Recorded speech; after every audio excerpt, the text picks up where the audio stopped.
computador. Estamos todos reunidos hoje no dia 9 de agosto, voltando das férias, e vamos continuar a leitura do nosso querido Freud, Moisés, e o Monoteísmo, né? No livro impresso, nós estamos na página 74. No livro em PDF, na folha aqui, número 40. Eu vou retomar então aqui do Quando Quer, né?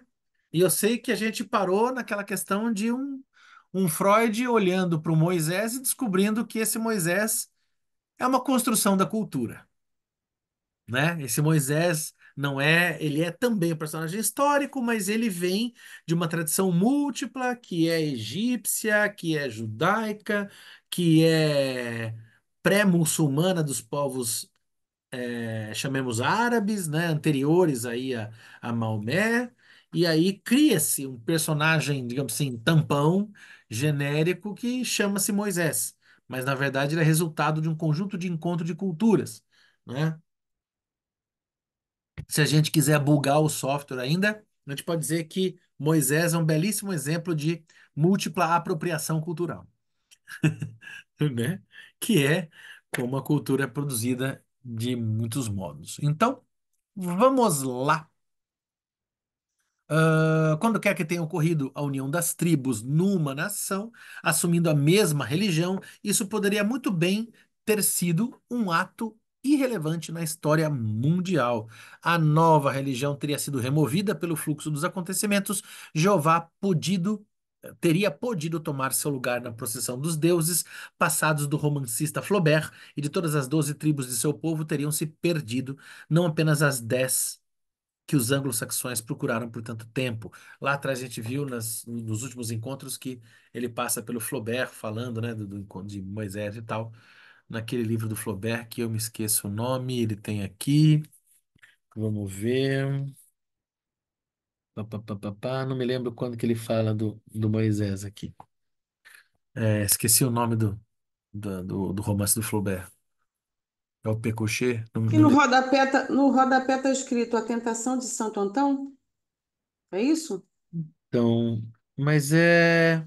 Quando marca o romancista Flaubert, aqui na nota de rodapé, tá assim, na novela A Tentação de Santo Antão, 1874. Mas peraí, então não estamos na página 74, não é? Do livro fixo. Então, é 73. Porque você voltou. Você Ah, voltou. A gente estava é. na 74 que teria que ser. Já não é possível determinar. E você Tá. voltou para 73. Obrigado. Eu tava procurando a 74, falei, ué, não acho. Tá aqui, isso, A Tentação de Santo Antão. Isso mesmo. Que tem inclusive um quadro muito famoso do Hieronymus Bosch, que é As Tentações de Santo Antão. Né? Vale a pena dar uma olhada nesse quadro, muito bonito. Beleza. O Deus Jeová, ele está discutindo também, para falar do Moisés, ele vai falar da formação do Jeová, né? Que esse Jeová é um Deus que ele também é um Deus resultado de um encontro de culturas, assim como Moisés. São diferentes personagens que se consolidam miticamente num só Moisés. Do mesmo modo, ele está vendo essa origem genealógica da construção da divindade Jeová, né? E é isso que ele está tratando aqui. O Deus Jeová, ao qual o midianita Moisés conduziu um novo povo, provavelmente não era um ser notável em nenhum aspecto. Um rude e mesquinho deus local, violento e ávido de sangue, prometeu aos seguidores que lhes daria a terra onde fluem o leite e o mel, e os incitou a eliminar pelo fio da espada os habitantes locais. Surpreendente que, apesar de todas as revisões, tenham ficado nos relatos bíblicos tantos elementos que deixam perceber sua índole original. Nem mesmo é certo que sua religião fosse um verdadeiro monoteísmo que contestasse as divindades de outros povos. Provavelmente bastava que o Deus fosse mais poderoso que os deuses estrangeiros. Se depois tudo transcorreu de maneira diferente do que esse começo levava a esperar, a causa para isso podemos encontrar apenas um fato. Num fato. O Moisés egípcio ofereceu a uma parte do povo uma concepção de divindade mais alta e espiritualizada, a ideia de um Deus único e que abrangia todo o mundo, que era todo amoroso, além de todo poderoso, que, avesso às cerimônias e à magia, propunha aos seres humanos uma vida na verdade e na justiça como objetivo supremo. Por mais incompletas que sejam nossas informações sobre a ética da religião de Atom, da Atom, aqui seria de Atom, hein? Não pode ser desprovido de significado que Akhenaton geralmente se referisse a si mesmo como vivendo em Maat, verdade, justiça. A longo prazo, não faz diferença que o povo, provavelmente pouco depois, rejeitasse a doutrina de Moisés e o eliminasse. Ficou a tradição dela. E sua influência alcançou gradualmente ao longo dos séculos, o que foi negado ao próprio Moisés. O Deus Jeová recebeu honra imerecida quando, a partir de Cádiz, atribuíram-lhe o ato libertador de Moisés, mas pagaria caro por essa usurpação. A sombra do Deus, cujo lugar ele havia tomado, lhe tornou mais forte do que ele. No final do processo, apareceu por trás dele o esquecido Deus mosaico. Ninguém questiona que apenas a ideia deste outro Deus fez o povo de Israel sobreviver a todos os golpes do destino e o conservou vivo até os dias de hoje. Eu gostaria de chamar atenção para um significante aqui que se torna poeticamente feliz, que é o Deus mosaico. Quando ele fala Deus mosaico, ele está falando do Deus de Moisés. Só que, curiosamente, coincidentemente ou não, curioso, né? A palavra mosaico remete a um tipo de obra de arte feita de cacos. O mosaico é uma espécie de colcha de retalhos de pedaços de pedras coloridas e de vasos de cerâmicas pintadas, né? O mosaico é um vitral opaco, né? Você pega vários cacos de azulejo, geralmente hoje se faz assim, principalmente com azulejo, né? É muito comum, inclusive em casas populares, você ter banheiros de chão mosaico, em que, por uma questão de barateamento de obra, as pessoas constroem as suas casas. Isso me faz lembrar, é uma lembrança afetiva. A casa de minha avó era assim: o chão era aquele chão de retalhos de azulejo, né? Formando uma espécie de mosaico, formando quase que uma arte. Obviamente, o objetivo ali é ser muito mais econômico do que artístico, muito mais, né, de economia do que de estética, mas acaba sendo uma proposta estética, o chão mosaico. O chão mosaico é um chão de retalhos de azulejo, de vitral e não de Moisés. Curiosamente, Deus mosaico aqui significa Deus de Moisés, mas esse Deus é mesmo feito de partes de outros deuses, de modo que o significado de mosaico aqui, curiosamente, fica lírico em ambos os sentidos e faz um sentido, ó, maravilhoso, né? E é legal que próprio tudo aquilo que é relativo a Moisés seja mosaico, uma vez que o próprio Moisés é ele mesmo um mosaico de si, já que ele é um mosaico de cultura. Talvez devesse ter esse livro um subtítulo, né? Moisés, o monoteísmo e os mosaicos da cultura. Porque afinal é sobre isso, né? Legal, né? Para a gente juntar tudo com tudo, fazer uma visão totalitária, é como se fosse a parede de tijolos que fica atrás da Kátia, em que os tijolos têm cores diferentes, a gente vê daqui, olha lá, estão organizados de maneira diferente, mas eles formam uma estrutura única, né? Essa é a brincadeira do mosaico, né? Coisas diferentes formando novos desenhos, né? Interessante. Ninguém questiona apenas a ideia de que esse outro Deus fez o povo de Israel sobreviver a todos os golpes do destino e conservou vivo até os dias de hoje. E daí fica a provocação mais mosaica ainda. Talvez, e só talvez, Israel sobreviveu justamente porque nunca foi um povo só, porque foi um povo composto da cultura e do sangue de outros povos. Aí fica um recado para Israel, né? Se Israel também não preferiria, né, viver com outros povos ao invés de brigar também. Mas esse é, eu estou errado.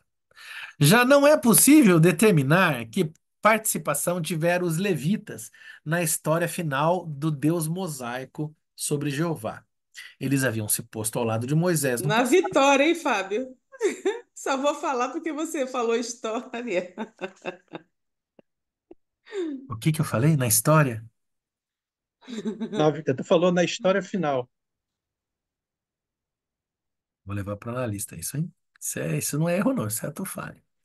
Já não é possível determinar que participação tiveram os levitas na vitória final do Deus mosaico sobre Jeová.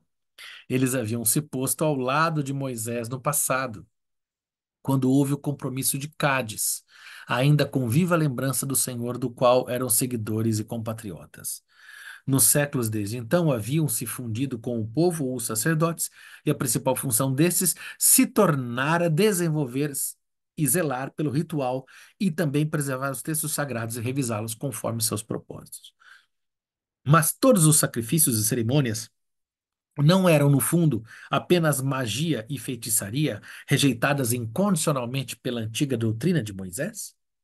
Então surgiu do meio do povo uma série infindável de homens que não se ligavam a Moisés pela origem, que foram cativados pela grande e poderosa tradição que havia gradualmente crescido na obscuridade, e foram esses homens, os profetas, que incansavelmente pregaram a velha doutrina mosaica, segundo a qual o Deus desprezava sacrifícios e cerimônias, exigindo apenas fé e uma vida na verdade e na justiça. Mas os esforços dos profetas tiveram um êxito duradouro. As doutrinas com que restauraram a antiga fé se tornaram conteúdo permanente da religião judaica. Honra o povo judeu que ele tenha conservado essa tradição e produzido homens que lhe deram voz, ainda que o estímulo para isso tenha vindo de fora de um grande estrangeiro. Não me sentiria seguro com essa exposição se não pudesse invocar o julgamento de outros pesquisadores especialistas que veem o significado de Moisés para a história da religião judaica sob a mesma luz que eu, embora não admitam sua procedência egípcia. Selling, por exemplo, diz 51. Né? Assim, devemos imaginar a verdadeira religião de Moisés, a crença que ele proclama no Deus moral único, como propriedade de um pequeno círculo do povo desde o início. Não devemos esperar encontrá-la desde o início no culto oficial, na religião dos sacerdotes, na fé do povo. Podemos contar desde o início apenas com o fato de que, ora aqui, ora ali, tenha aparecido novamente uma centelha do fogo espiritual que ele um dia acendeu, de que suas ideias não tenham morrido inteiramente, mas silenciosamente influído na fé e nos costumes, até que mais cedo ou mais tarde, sob a influência de vivências especiais ou de personalidades particularmente tocadas por seu espírito, tenham de novo irrompido com força e agido sobre camadas mais amplas do povo. Sob esse ângulo, devemos considerar de antemão a história da antiga religião de Israel. Cometeria grave erro metodológico quem pretendesse construir a religião mosaica pela religião que, segundo os documentários históricos, encontramos na vida popular dos primeiros 5 séculos em Canaã. Voltz é ainda mais claro. Ele acha que a colossal obra de Moisés foi inicialmente compreendida e executada de maneira débil e incerta, até que ao longo dos séculos foi penetrando mais e mais e por fim encontrou nos grandes profetas espíritos afins que deram prosseguimento à obra do líder solitário. Com isso, fim de citações, né? Com isso, terei chegado à conclusão de meu trabalho, que teve por único propósito incluir a figura de um Moisés egípcio na trama histórica judaica, exprimindo nosso resultado numa formulação bastante sucinta.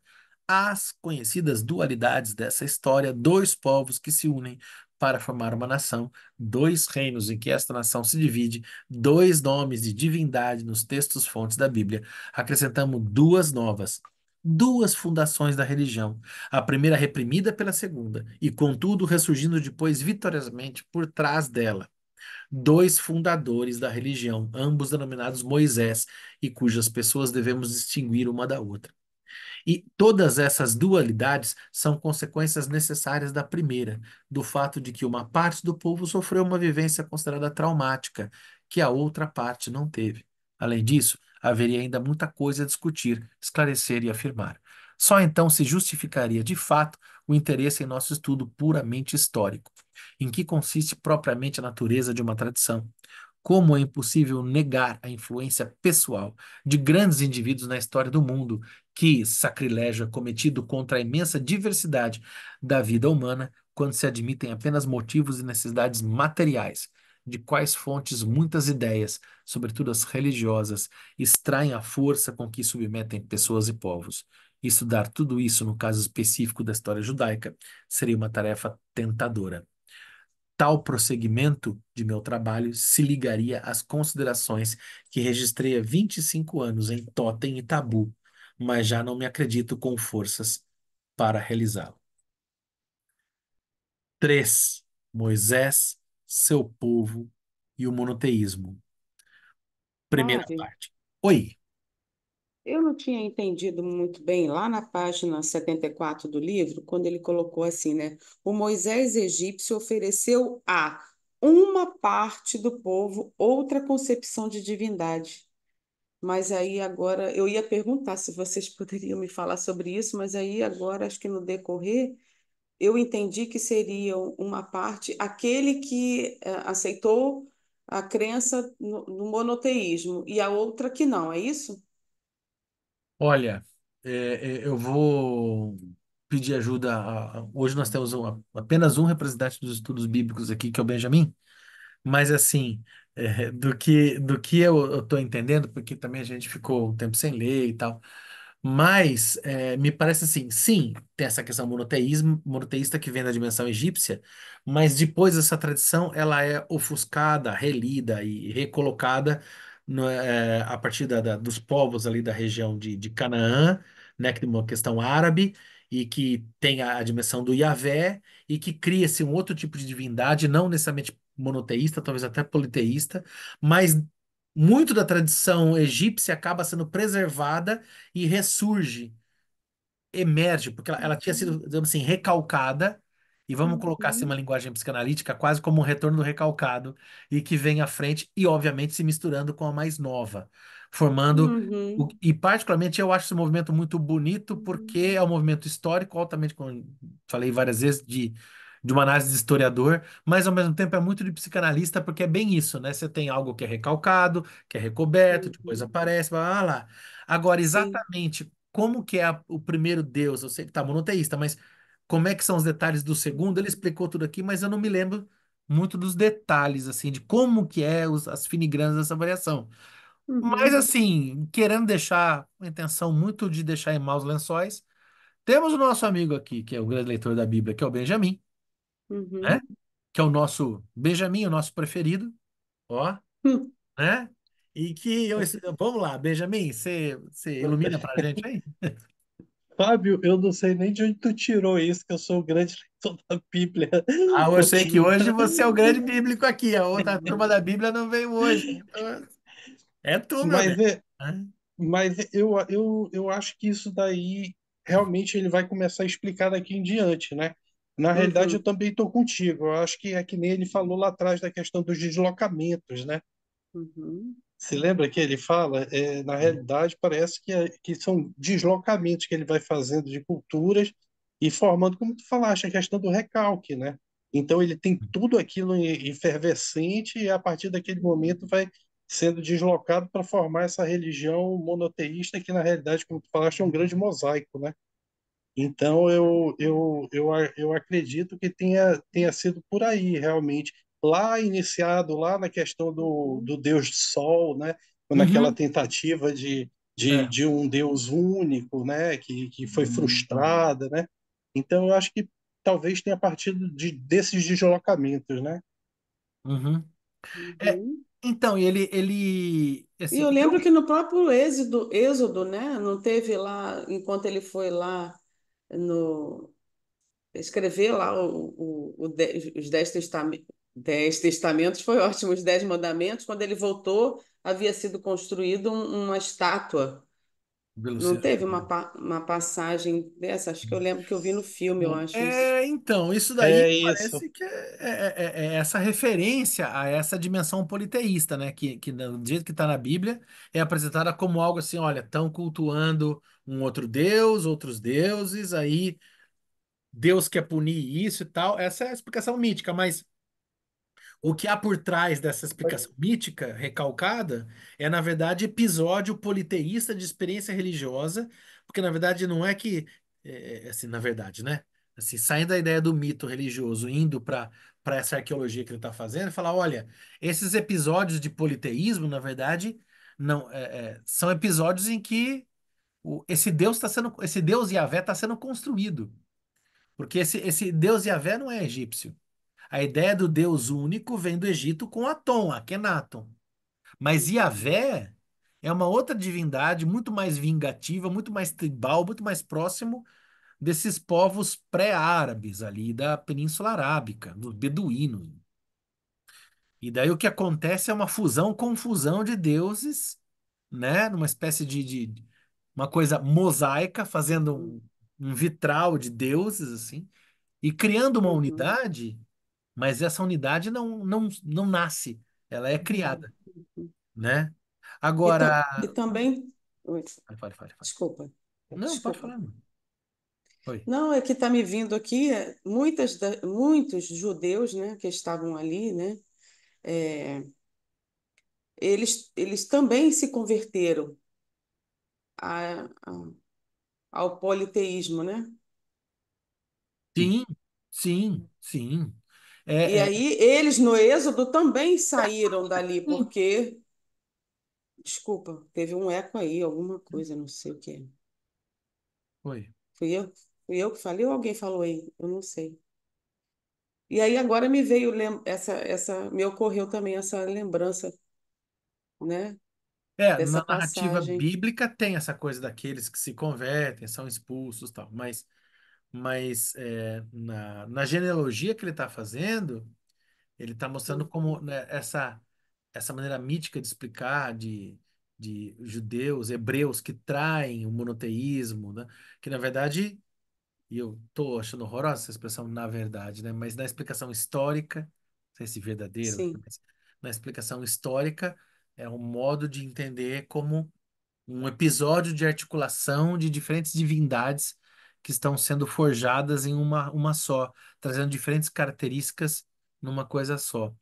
É, a Uhum, sensação que eu tenho lendo do que a gente leu até agora aqui, eu penso assim, como é que pode o fôlego do Freud para escrever isso? É uma das coisas que eu conversava com o Ronald lá no dia que ficou eu e ele aqui na nossa conversa, que assim, tá, em termos de estudos históricos, o que o Freud está colocando foi superado há muito, tem outros detalhes, são outras coisas, outras questões, em termos de arqueologia mesmo. Mas, no final das contas, Freud tem razão, não porque todos os episódios que ele apresenta estão corretos, mas porque resumindo muito a ópera, sim, o que você tem é uma confusão, é um mix, é um mosaico de deuses e de personagens históricos e míticos em Moisés para formar coisas que são apresentadas como únicas, mas que não são, que são, na verdade, fusões de culturas, fusões com fusões de culturas. Então, nisso Freud uhum, acerta. Agora, eu particularmente fico muito, assim, impressionado com o fôlego, porque a gente está acostumado a ler o Freud psicanalista, assim, das coisas da psicanálise do consultório, da clínica. Então, assim, ele descer até os bastidores do inconsciente daquele com o qual ele clinica, tudo bem, esse é o fazer da clínica. Mas ele fazer isso com tanto detalhe, ao falar de algo de longuíssima duração, que é a história, é um negócio assim que fala, meu Deus do céu, esse homem não dormia? Porque pensa que esse cara que está falando isso escreveu muito tempo atrás Interpretação dos Sonhos, né? Só Interpretação dos Sonhos, né? Fora, sei lá, Inibição, Sintoma, Angústia, fora, sei lá, Luta e Melancolia. É o mesmo cara. Você fala, toda vez que eu vou lendo esse texto, eu fico meio assim, que falo, não é possível. É muita força. Meu Deus do céu, acho que Freud tinha algum problema mesmo. Porque é muita. Quem hoje teria esse fôlego? Em termos de volume de reflexão. Isso sempre me impressionou muito no Freud. Eu sei que acho que quem vai me ouvir depois fala, nossa, o Fábio é um grande baba-ovo do Freud, né? Alguém que sempre está impressionado. Sim, mas é que, pense, né, dos escritores que a gente conhece, ele citou o Flaubert aqui, entendeu? A obra do Flaubert, perto da obra do Freud, é muito diminuta.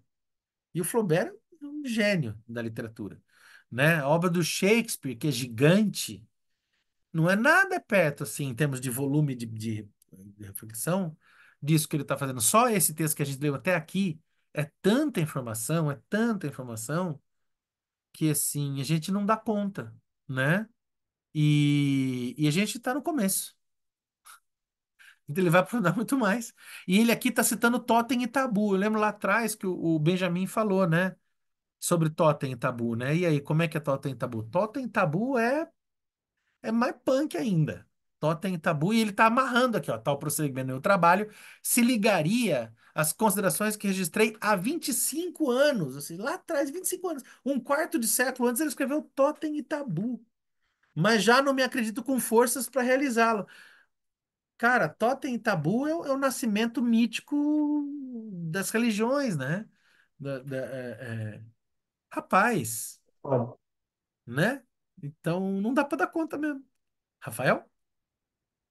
tudo bem? Boa tarde. Oi, tudo jóia? Eu estou aqui, ele falando sobre Totem e Tabu, eu me lembrei da questão da Ordem Primeira, né?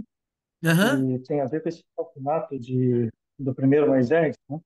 Uhum. Aquele que o povo já não queria mais admitir, porque trazia um Deus mais, não tão guerreiro quanto o do povo que vivia em Cádiz, né? E Sim. aí teve essa necessidade de se eliminar aquele líder, aquele pai, para que se tomasse uma nova forma aquela religião. Então, acredito que a dualidade que ele fala do Deus seria essa, né? Essa que eles cultivavam ali, eu me esqueci o nome dele agora. Não é Yahvé? Acho que é Yahvé, né? Yavé? O Deus Yavé. Ah, Isso. E o Jeová, desculpa, Jeová. E é, o anterior, que era o que vinha com a inspiração do Atom, né? Que isso, vinha com a o Deus inspiração Sol. de É. Atom, e aqueles era um choque entre a questão do que representava a verdade e a justiça, uma coisa mais harmoniosa, e aqueles que representavam a morte, aquela coisa do Jin que você falava em outros, né? Uhum. Então esse choque entre essas duas, que um precisou eliminar o outro para que o povo se mantivesse coeso, mas ao mesmo tempo quando ele fala sobre os levitas, que seria nessa ilação de Moisés não, de Freud, uma a equipe, né, de escribas que veio com eles do Egito para cá, e mantendo aquela tradição do Deus Atom, agora imiscuída com Jeová, é que fez manter essa divindade, meio que mesclando tanto a do Deus amoroso quanto a do Deus vingativo no seio daquele povo, né? Então, quando fala dessa dualidade, é sim a mescla do politeísmo com o monoteísmo, mas também na minha leitura, né, essas duas visões diferentes de Deus e como ela vai se perpetuando ao longo do Antigo Testamento, né? Os profetas falando do Deus de vingança, mas também falando do Deus amoroso, né? Deus amor. É. E aí quando ele vai citar Totem Tabu, ele vai falar desse primeiro assassinato, e lá na frente ele vai remeter também à própria crucificação do Cristo. Tá.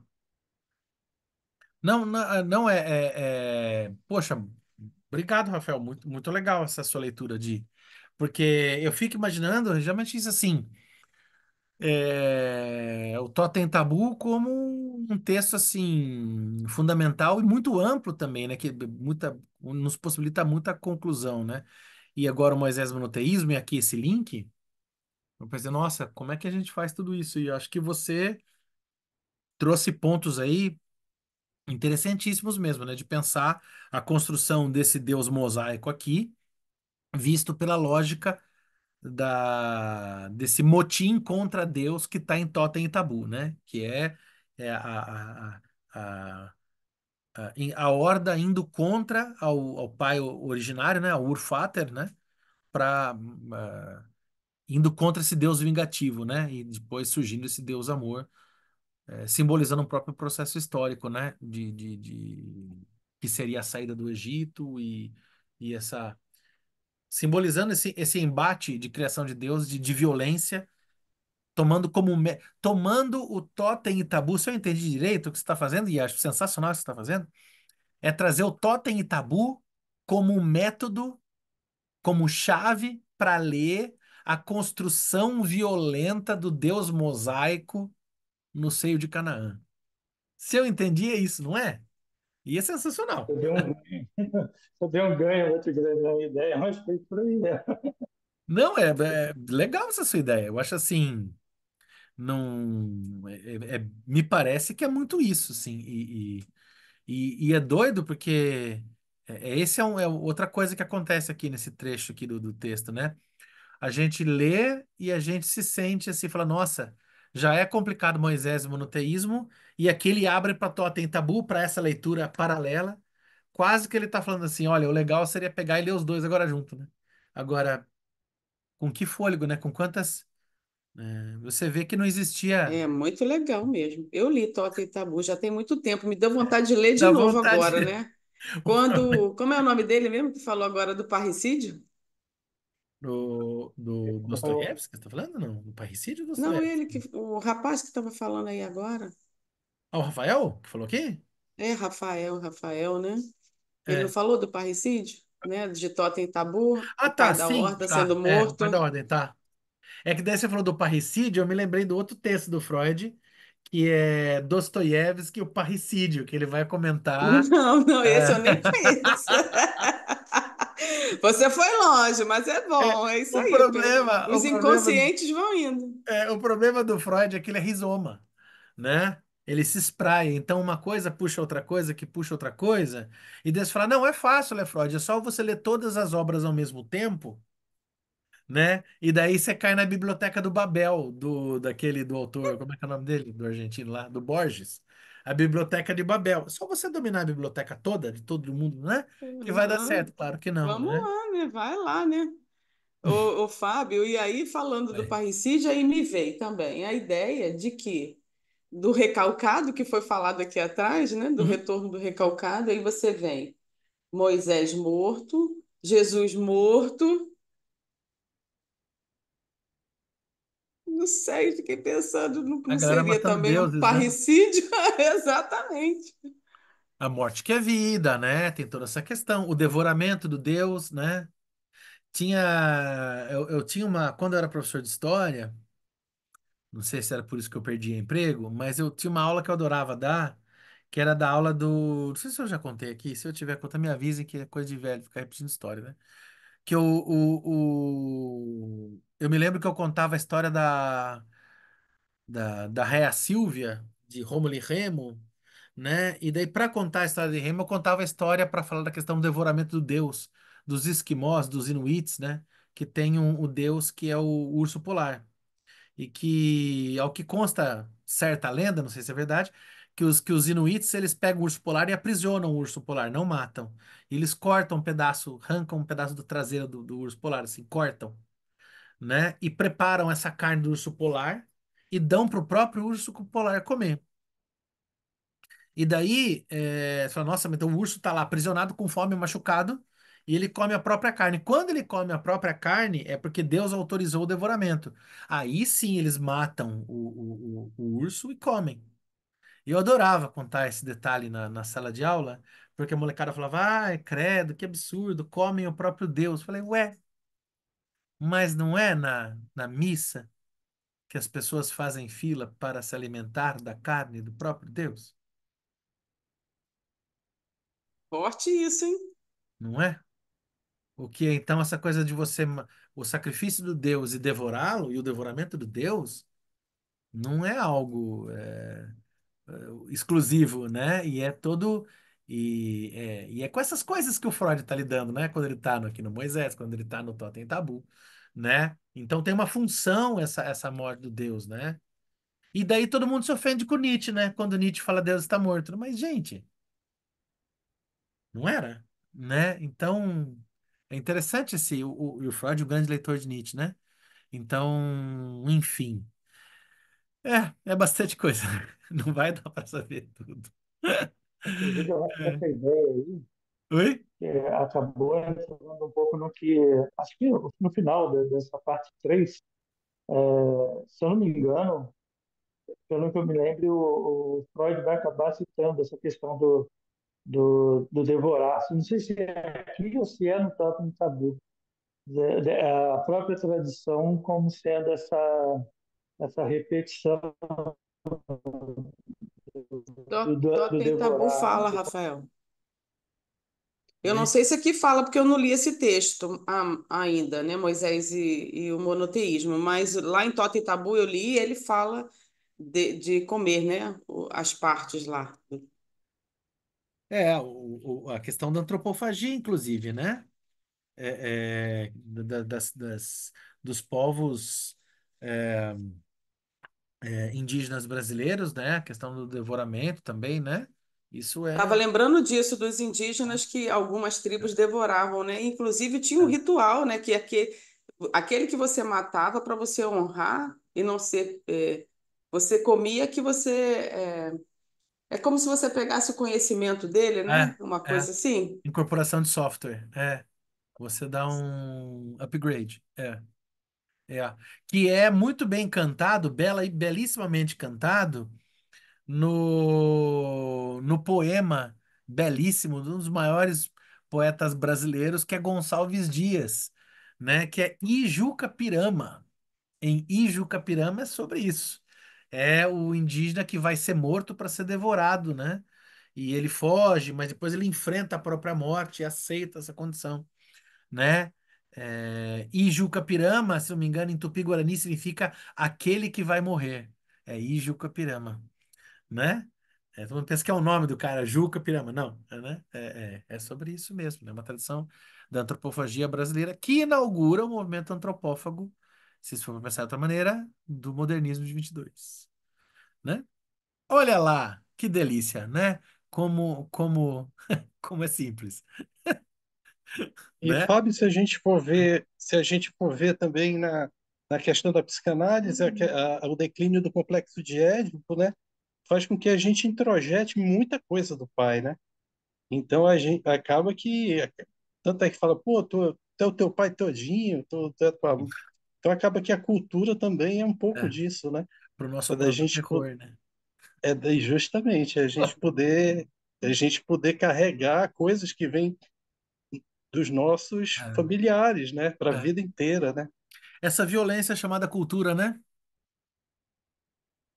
Essa violência que a gente sofre chamada cultura, né? Justamente. Fala, mas não sei o que é uma violência cultural, meu querido. Violência cultural é redundância. E acaba que isso daí é expressado na religião, né? De uma certa forma, a Sim. explicação de tudo isso, né? A gente É. vê que tem muito a ver com essa teoria psicanalítica, né? Sim, sem dúvida, né? Eu não li ainda, eu tô aí quase já começando a querer que exista mesmo reencarnação para poder ler nas próximas, mas tem uma seleção de livros aí que eu achei que fazem uma leitura do Freud a partir da Cabala, que parece que o Freud tem muita influência do pensamento cabalista, né? Da leitura da Torá, da Cabala judaica, blá blá blá, né? E que dá para pensar muita coisa do Freud a partir do modo com o qual ele lê a Cabala, ele se vale da Cabala judaica para pensar as coisas. Mas eu sou muito jovem ainda, eu tenho menos de 86 anos, eu não vou conseguir chegar nisso agora, né? Paciência, né? Vamos mais um pouquinho? Vamos? 3. Moisés, seu povo e o monoteísmo. Primeira parte. Ou seja, tudo isso que a gente viu até agora é uma espécie de preâmbulo. Nota preliminar 1. Viena, antes de março de 38. 38 é a ascensão de Hitler, né? Sim, só para a gente situar o que está rolando, né? Com a ousadia de quem tem pouco ou nada a perder, né? Sendo um judeu nesse momento, né? Vou desrespeitar pela segunda vez um propósito bem fundado e acrescentar aos meus dois ensaios sobre Moisés, publicado em Imago, ver tal, tal, tal, a parte final que retive. Concluí afirmando saber que minhas forças não bastariam para escrevê-la. Referia-me, naturalmente, à diminuição da capacidade criadora que a velhice traz consigo, mas pensava também em outro empecilho. Vivemos numa época singular, percebemos com espanto que o progresso fez um pacto com a barbárie. progresso fez pacto com a barbárie. Eu chegaria a dizer que essa é uma boa síntese de toda vez que a gente vê uma barbárie, a gente sempre vê o progresso fazendo pacto com essa barbárie. É interessante, né? Na Rússia soviética, procurou-se melhorar as condições de vida de 100 milhões de pessoas mantidas na opressão. O governo foi ousado ao lhes tirar o ópio da religião e teve a sabedoria de lhes dar uma medida razoável de liberdade sexual, mas ao mesmo tempo sujeitou-as à mais cruel coação e privou-as de toda a possibilidade de pensar livremente.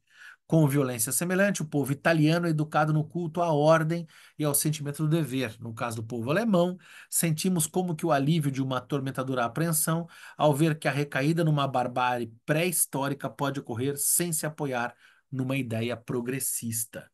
Olha aqui, dentre as muitas coisas que ele está falando nazismo é de direita, tá? Porque, né, ele fala, olha, na Rússia, em nome de um pensamento de esquerda, cometeu-se abusos, né?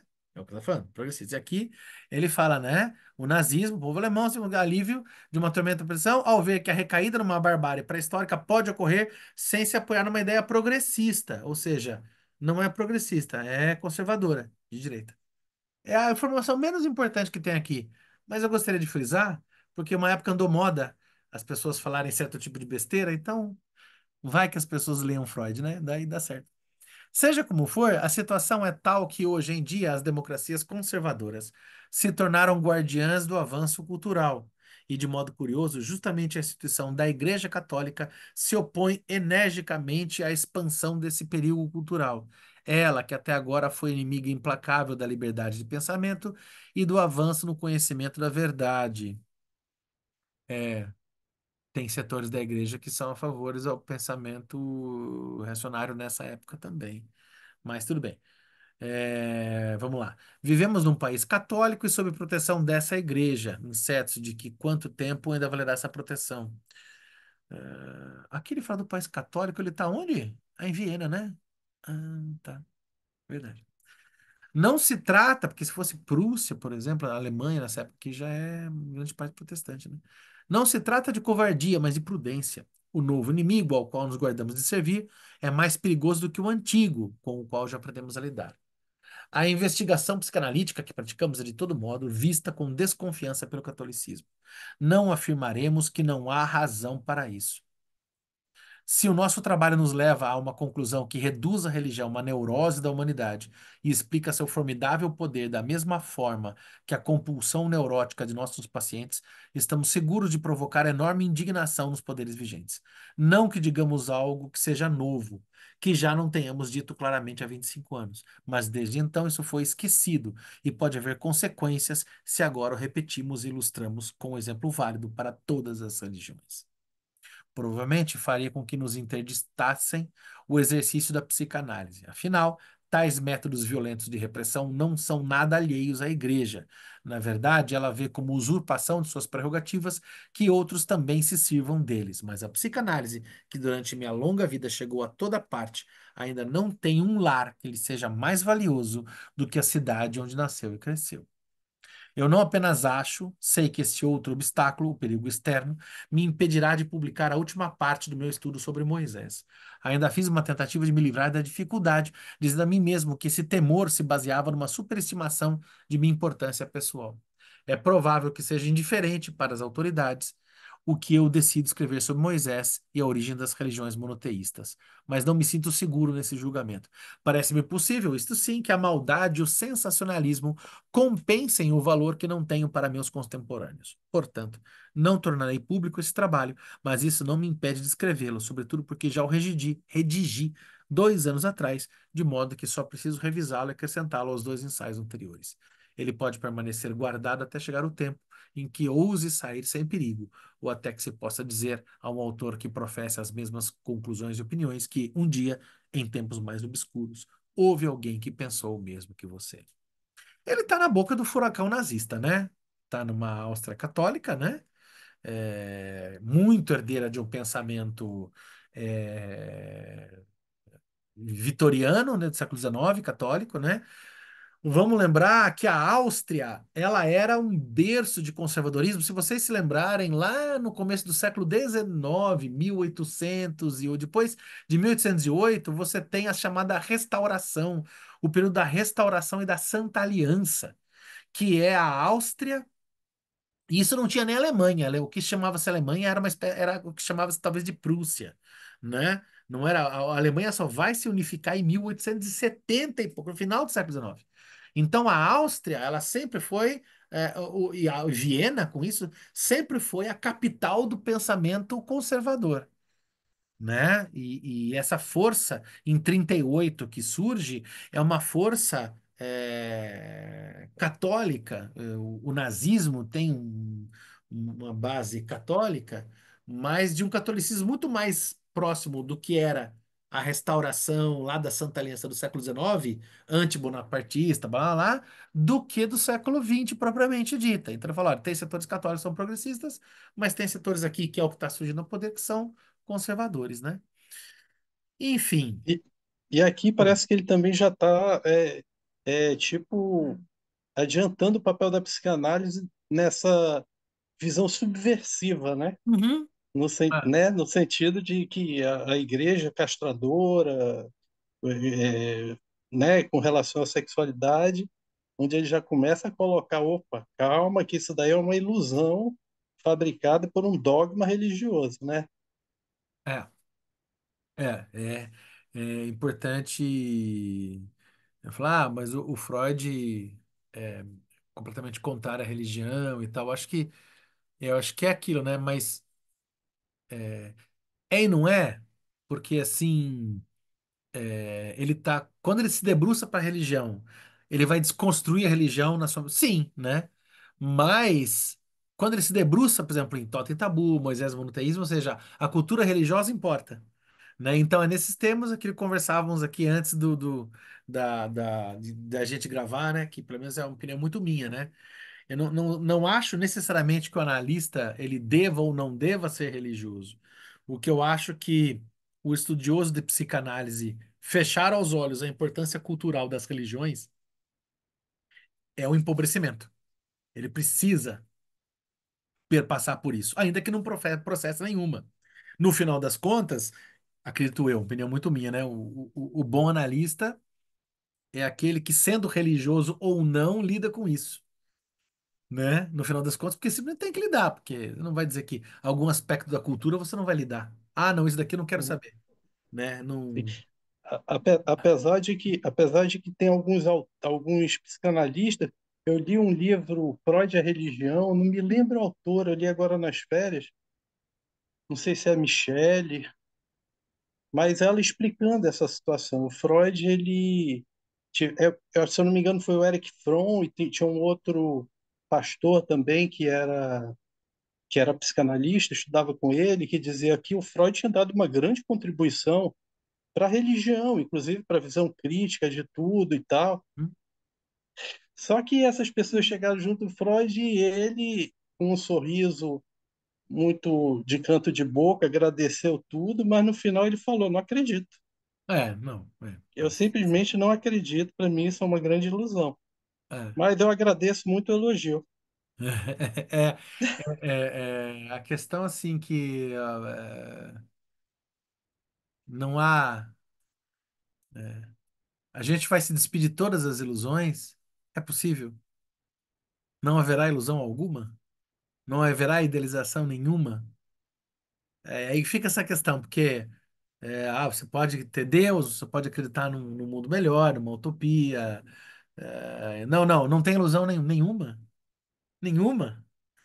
Não há paixões, não, você não vai torcer pro time de futebol? E aí? Como é que faz? Né? Então, né, se aparecer no consultório um corintiano, você não vai lidar. Né? Qual é o limite do humano também? Legal, realmente. A gente vai se despir, desconstruir as nossas ilusões. Também acho, né? Justamente. Mas e E aí? é uma situação muito delicada, né? Porque a gente recebe pessoas com crença, com tudo, e a É, gente, e a gente tem que entender, viajar dentro da forma de pensar de cada um, sem se contrapor, né? É, tem que ser realmente conhecer a religião e tentar entender o que que se passa, né? nunca houve, né, uma civilização ateia, né? Então aquela coisa, é o que eu dizia aqui no começo, né? Acho que não estava gravando ainda, né? Talvez a pergunta acredita ou não em Deus seja a pergunta mais irrelevante do mundo, né? Porque as religiões existem independentemente e é aquilo, né? Eu tenho um grande amigo que é padre da Igreja Ortodoxa, né? E ele fala que ele adora andar de avião, que é a hora que ele vê a conversão, né? Que é na hora da turbulência. Na hora da turbulência, a pessoa escuta um, ai meu Deus, né? Que é a hora da conversão do ateu. E Tem, justamente. tem um sketch do Porta do Fundo que é Ah, assim, é? o Lobianco falando isso, aí quando o Ah, ladrão vai, vou te matar, ele, ai meu Deus, aí chega o Tabet, ah, agora tu tá me chamando, né, de é Deus. isso, é isso. Zé, não, a Porta dos Fundos falando de Deus é sempre sensacional, né? É sempre sensacional.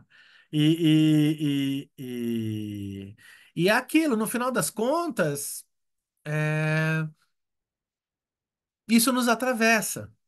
É um pouco ingênuo ao mesmo tempo, a gente falar, fica bobo, ai, não tem, não tem. Não sei se isso é uma pergunta que vale alguma coisa, né? Nunca houve um mundo sem religiosidade. E acho que esse atravessamento ele diz das coisas, né? E é preciso enfrentá-los, né? E o Freud está aqui. Só que esse momento aqui de 38 que o Freud está colocando é realmente um destaque especial para. Ele está falando da ascensão do nazismo. Inclusive, a palavra nazismo não aparece com clareza, até, imagino, pelo próprio né, pelo próprio temor do que ele está fazendo ali, né? Ele tá quase colocando aquelas mensagens da garrafa, né? Ó, não sei se eu volto, não sei se eu volto. Então tá aqui, né? Aqui, nota preliminar 2, Londres, junho de 38. As dificuldades muito especiais que experimentei durante a redação desse estudo relacionado à pessoa de Moisés, tanto apreensões íntimas como empecilhos externos, fazem com que esse terceiro e último ensaio venha com dois prefácios diversos que se contradizem e até mesmo se anulam. No pequeno intervalo entre os dois, as circunstâncias de vida do autor mudaram bastante. Antes eu vivia sob a proteção da Igreja Católica e temia que minha publicação suscitasse uma proibição de trabalho para os adeptos e discípulos da psicanálise na Áustria.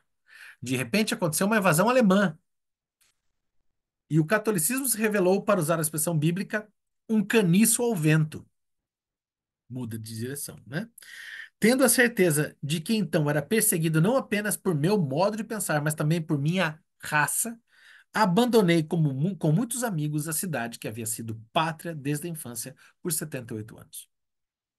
Tive a mais amistosa acolhida na bela, livre e generosa Inglaterra. Aqui vivo agora, sendo um hóspede bem visto, respiro aliviado por não mais ter aquela opressão sobre mim e poder novamente falar e escrever, quase diria pensar, como quero ou necessito. Ouso apresentar ao público a última parte do meu trabalho. Quase diria pensar, ou seja, ele quase se sente livre em Londres, né? Se o Freud acha que não tem liberdade de pensar ele mesmo, então é bom que a gente, quando a gente aceite os nossos atravessamentos, né? Não há mais obstáculos externos, ou pelo menos não daqueles que nos atemorizam e fazem recuar.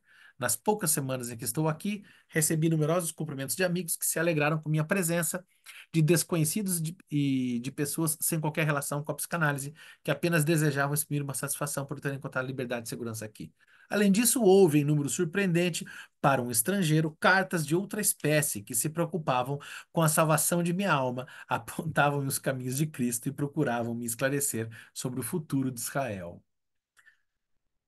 As boas pessoas que escreveram essas cartas não podiam saber muito sobre mim, mas quando este trabalho sobre Moisés se tornar conhecido pelos novos compatriotas, numa tradução, creio que vou perder muito da simpatia que bom número de outras pessoas também demonstra para comigo atualmente. É um punk, né? É um maldito punk, né? O Freud era o Bob Cuspe do século XX, né? Quem aqui já leu Chiclete com Banana sabe que é o Bob Cuspe, né? No tocante às dificuldades anteriores, a revolução política e a mudança de domicílio nada puderam modificar. Tal como antes, sinto-me inseguro em relação ao meu trabalho. Lamento não ter a consciência da unidade e a afinidade que deve existir entre o autor e sua obra. Não que me falte a convicção da justeza dos trabalhos. Eu já tinha 25 anos atrás, quando escrevi o livro Totem e Tabu em 1912. Então, ou seja, quando terminar isso, a gente vai para Totem e Tabu, né? E tá marcado, hein? E desde então ela apenas se fortaleceu. Não duvidei mais que os fenômenos religiosos podem ser entendidos apenas segundo o modelo dos sintomas neuróticos do indivíduo que nos são conhecidos, como o retorno de eventos importantes e há muito esquecidos da pré-história da família humana, que devem seu caráter compulsivo juntamente a esta origem e, portanto, agem sobre os seres humanos graças ao seu conteúdo de verdade histórica. Minha insegurança começa quando me questiono se conseguir provar essas teses, um exemplo que escolhi do monoteísmo judeu. Note, o monoteísmo judeu, então, é para ele um exemplo de um fenômeno maior. Né? Ante a minha crítica, esse trabalho que tem Moisés como ponto de partida parece uma dançarina que se equilibra na ponta de um pé. Se eu não pudesse me apoiar na interpretação analítica do mito do abandono e dela passar a conjectura de Schelling sobre o fim de Moisés, nada poderia ter sido escrito, seja como for, arrisquemo-nos agora. Começo por resumir as conclusões de meu segundo estudo sobre Moisés, aquele puramente histórico. Elas não serão submetidas a uma nova crítica, pois formam a premissa das discussões psicológicas que delas partem sempre a elas retornam. Essa parte aqui tem quanto a premissa histórica, deixa eu ver. Ele vai retomar o que a gente viu até agora, é isso mesmo? Não me lembrava disso. Não. Vamos lá. Nota preliminar 2. É isso? Não. Eu voltei demais, né? Não, eu voltei demais. Tá aqui. Aqui, a premissa histórica. Eis aqui então um pano de fundo histórico dos acontecimentos que atraíram nosso interesse. Mediante as conquistas da 18ª dinastia, o Egito se tornou um império mundial.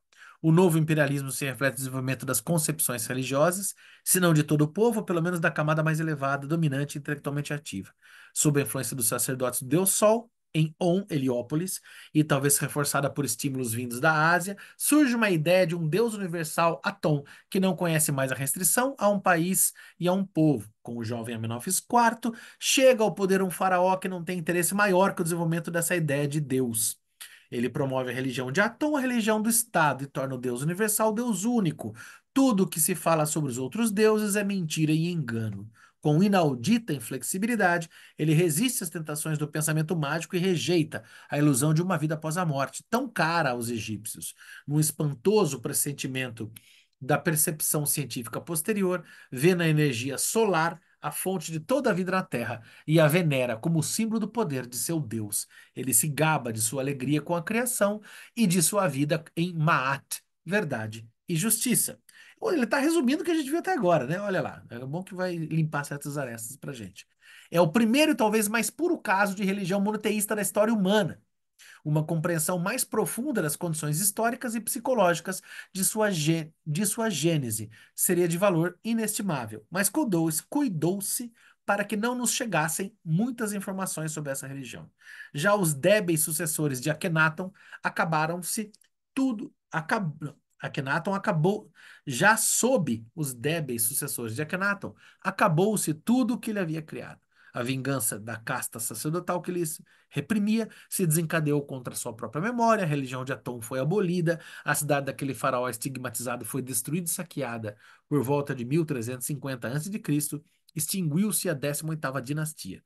Após um período de anarquia, o general Harem-Hab estabeleceu a ordem reinando até 1315. A reforma de Akhenaton parecia um episódio fadado ao esquecimento.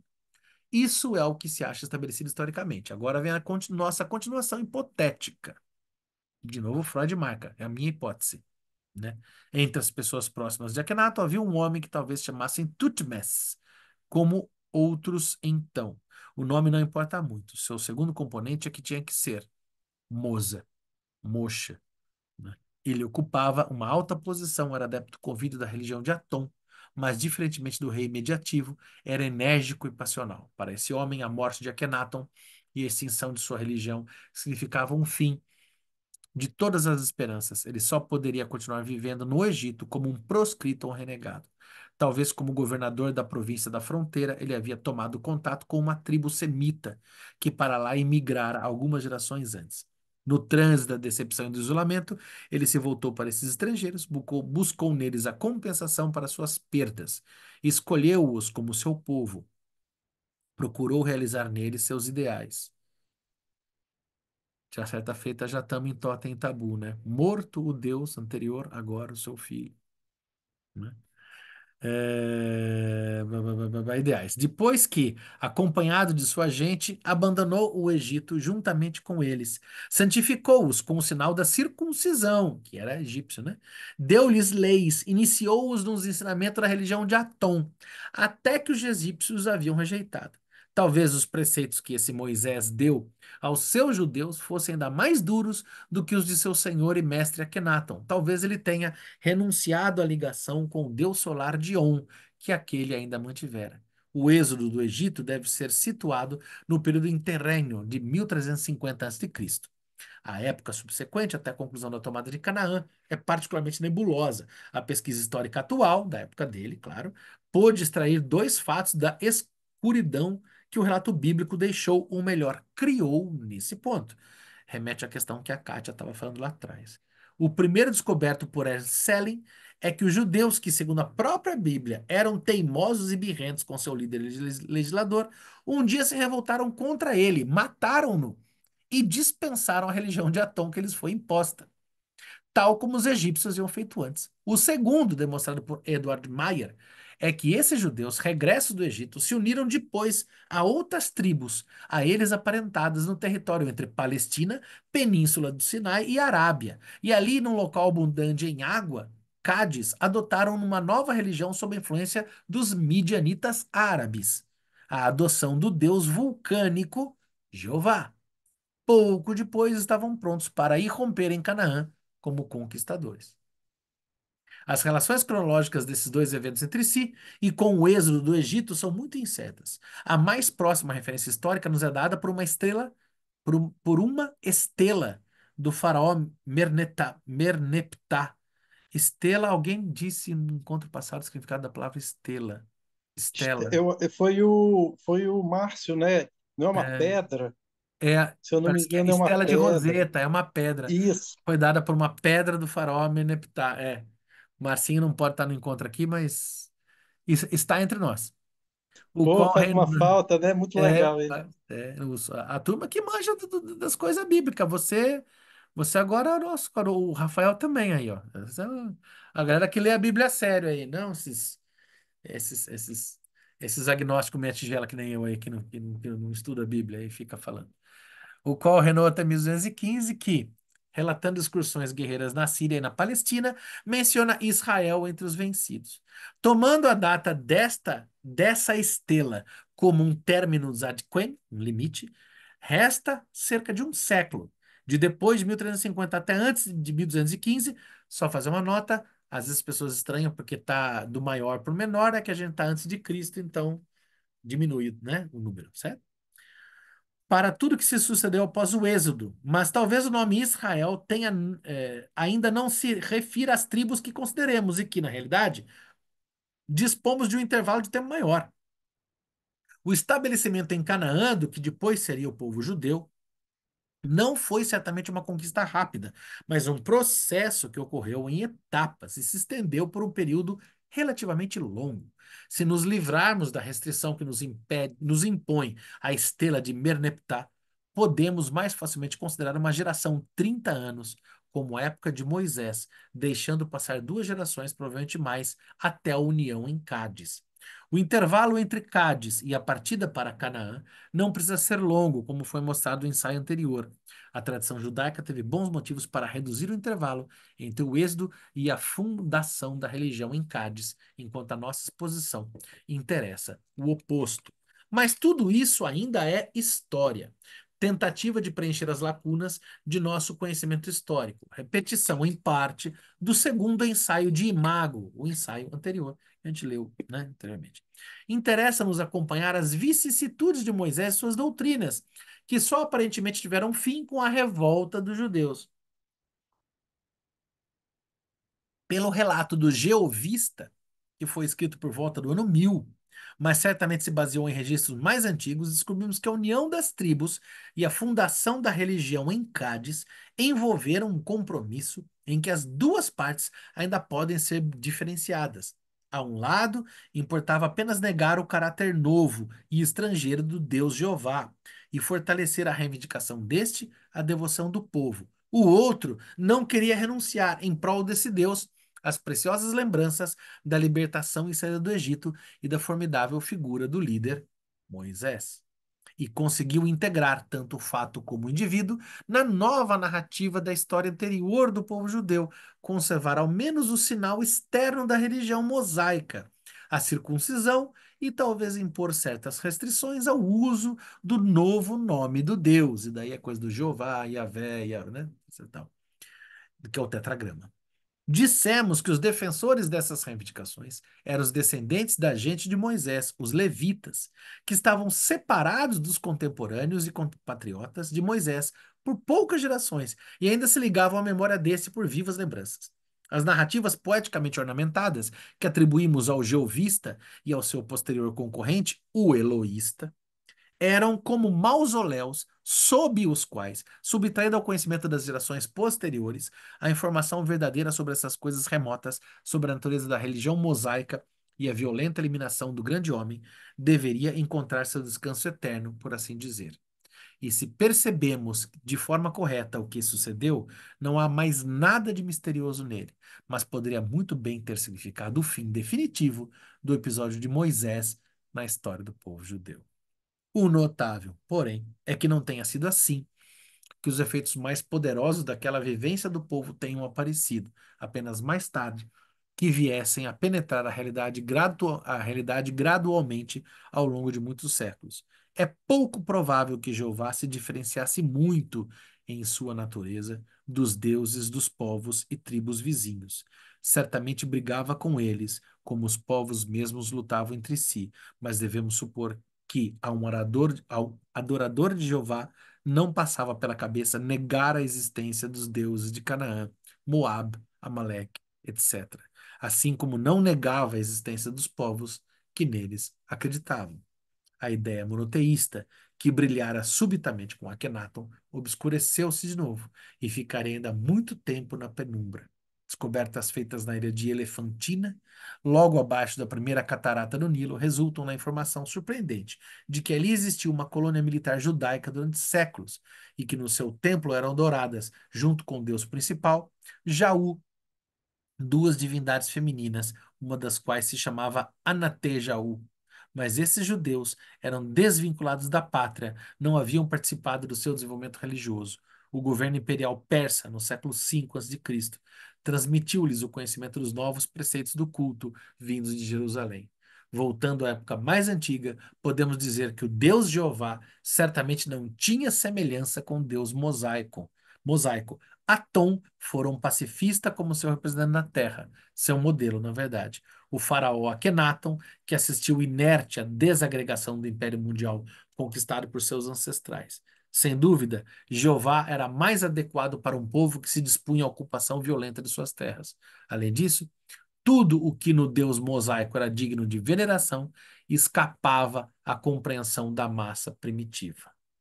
Já afirmei, e nisso invoquei de bom grado a concordância com outros autores, que o fato central do desenvolvimento da religião judaica foi que o Deus Jeová perdeu suas características próprias ao longo do tempo e adquiriu semelhança cada vez maior com o antigo Deus de Moisés, Atom.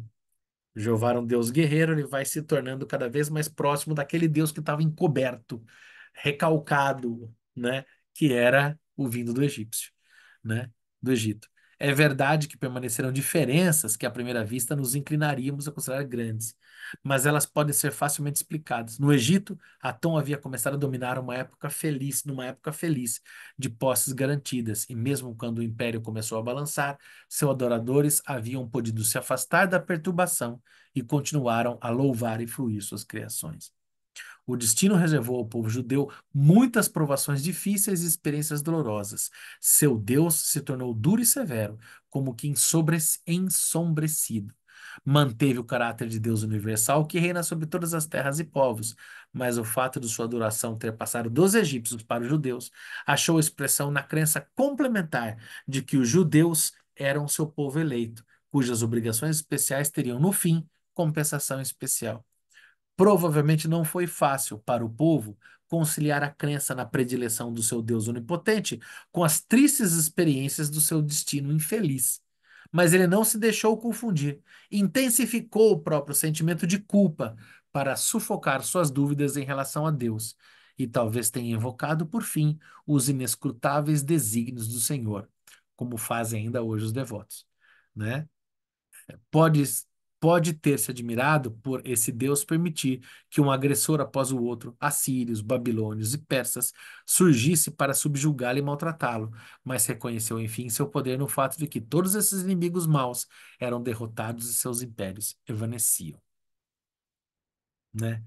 É, que é essa narrativa religiosa, assim, você tem alguma reza cristã que fala, né, quando os fracos serão exaltados, né, que tá falando do reino dos céus, né, os oprimidos serão, né, então uma questão, uma inversão de papéis. Tem alguma reza, na minha memória tem algum lugar de algum libreto de igreja, Bem-aventurados. ali, Tá é, aí nas bem-aventuranças, né? ah, né, essa lógica, né, de que falar, mas nossa, mas até agora você só perdeu, não, mas é que os fortes são testados, esses que são testados pelo Deus. Toda vez que você tem uma narrativa de diminuição, vamos colocar assim, você tem uma justificativa, não, mas você está diminuto agora porque você é um Uhum. eleito, né? Sim. Você será Bem-aventurados os mansos, porque herdarão o reino. Bem-aventurados os oprimidos, porque. Vai essa parada aí toda. é isso Os aí. últimos serão os primeiros. Isso. Exatamente, Benjamin. Tem um marxista Van La Lettre, que é como é que é mais fácil um camelo passar no cu da agulha. E sim, a palavra é cu, é o buraco da agulha por excelência, né? É mais fácil um camelo passar no cu da agulha do que um rico entrar no reino dos céus. Né? Também, para quê? Entende? Viver rico a vida inteira, aqui que ele vai querer céu, coisa nenhuma. Ah, vá, vá, vá, vá. Ó, hum, certo? Veja lá. É disso que nós estamos falando, né? Reconheceu, enfim, seu poder no fato que todos os inimigos maus eram derrotados e seus impérios evaneciam. Vamos até o finalzinho aqui. Em três aspectos importantes, o posterior Deus judaico se tornou igual, enfim, ao antigo Deus mosaico. O primeiro e decisivo é que ele foi mesmo reconhecido como o único Deus, junto ao qual era inconcebível outro. O monoteísmo de Akhenaton foi levado a sério por um povo inteiro. E esse povo se apegou de tal forma a essa ideia que ela se tornou o principal conteúdo de sua vida espiritual e não lhe restou interesse para outras coisas. O povo e a classe sacerdotal que nele passou a dominar estavam de acordo nesse ponto.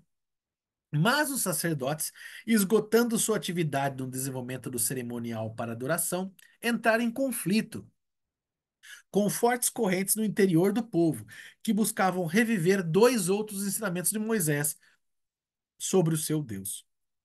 As vozes dos profetas não cansaram de proclamar que o Deus desprezava cerimônias e sacrifícios e exigia apenas que acreditassem nele e levassem a vida na verdade e na justiça. E quando louvavam a singeleza e a santidade da vida no deserto, certamente se achavam sob influência dos ideais mosaicos. É chegado o momento de perguntar se é mesmo necessário invocar a influência de Moisés na forma final da concepção judaica de Deus, se não bastaria a hipótese de uma evolução espontânea para uma espiritualidade mais elevada durante uma vida cultural que abrange séculos.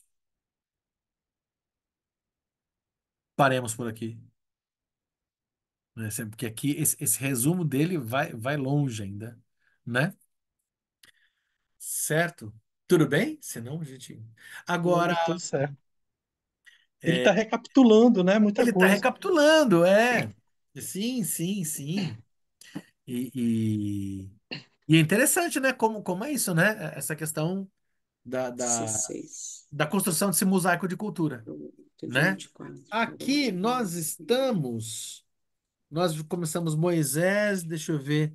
Será que ele fica Nós estamos na página 92 do livro físico. 92? O bom que a gente lê de bastante aqui.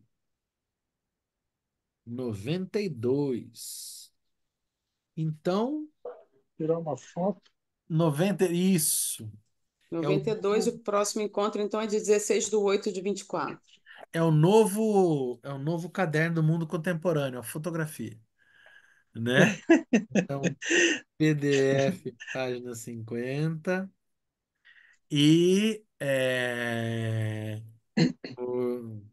no físico, a gente está na página 92. Exatamente. É isso aí. Pessoal, boa noite. Obrigada a todos, viu? Gente, valeu. Eu Deixa também eu já agradeço. Muito encerrar obrigado, pessoal. aqui. Encerrar a gente aqui. Fechar a gravação.